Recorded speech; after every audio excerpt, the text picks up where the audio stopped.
Big boss season 9 ఈ రోజు వచ్చిన ప్రోమో చూసారా? నామినేషన్లు ఇంకా జరుగుతూనే ఉన్నాయి. నిన్నటి ఎపిసోడ్లో కంప్లీట్ అవ్వలేదు. ఈ రోజు అయితే ప్రసారం కానున్నాయి. మరైతే రీతు అయితే మాస్క్ మ్యాన్ అయితే నామినేట్ చేయడం జరిగింది. కానీ మధ్యలో మాస్క్ మ్యాన్ అయితే మీ వల్లే మాకు గొడవలు అవుతున్నాయి అని చెప్పడం వల్ల రీతు అయితే చాలా ఎమోషనల్ అయ్యింది. అప్పుడైతే మాస్క్ మ్యాన్ వెంటనే మీరు సింపతి ప్లే చేస్తున్నారు అని చెప్పేసి అన్నాడు. అప్పుడు రీతు అయితే ఒక్క క్షణం ఆగి గట్టిగా ఇచ్చేసిందండి. అందుకేనా మీరు భోజనం చేయట్లేదు సింపతి కావాలని. అసలు మాస్క్ మ్యాను 3 రోజుల నుంచో 4 రోజుల నుంచో భోజనమే చేయట్లేదు. నేను ఇంతే నాలాగే ఉంటాను, నాకు నచ్చినట్లు ఉంటానంటాడు. మరి పక్క వాళ్ళని ఆయన ఎవరైనా జడ్జ్ చేయడానికి ఇది సింపతియా ఇది కాదా అని. కానీ రీతు అయితే చాలా బాగా ఇచ్చి పడేసింది. ఈ దెబ్బతో అయితే రీతు అయితే మొన్నటి వారం అయితే టాప్ 3లోనో ఎప్పుడో ఉంది నామినేషన్లో చివరి నుంచి.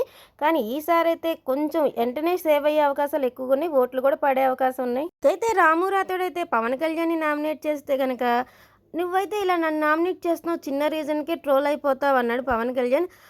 అలా ట్రోల్ అవుతావు అన్నందుకే పవన్ కళ్యాణ్ ట్రోల్ అవుతాడేమో. నామినేషన్ అనేది తీసుకోవాలి, అది కూడా బిగ్ బాస్లో ఒక అర్హత. ఏదైనా సరే ఇచ్చినా సరే తీసుకోవాలి. మనం గట్టిగా ఆడ చూపించాలి, అంతేగాని ట్రోల్ అయిపోతావు, అదైపోతావు, ఇదైపోతావు ఏంటిది. ప్రియా అయితే మాస్క్ మ్యాన్ అయితే నామినేట్ చేసింది. ఈ మాస్క్ మ్యాన్ అయితే ఆయనే సర్వాంతర్యామి, ఆయనకే అన్నీ తెలుసున్నట్లు ఉందైతే ఈయన ప్రవర్తన అయితే. మీకేమనిపిస్తుందో కామెంట్ చేసేయండి.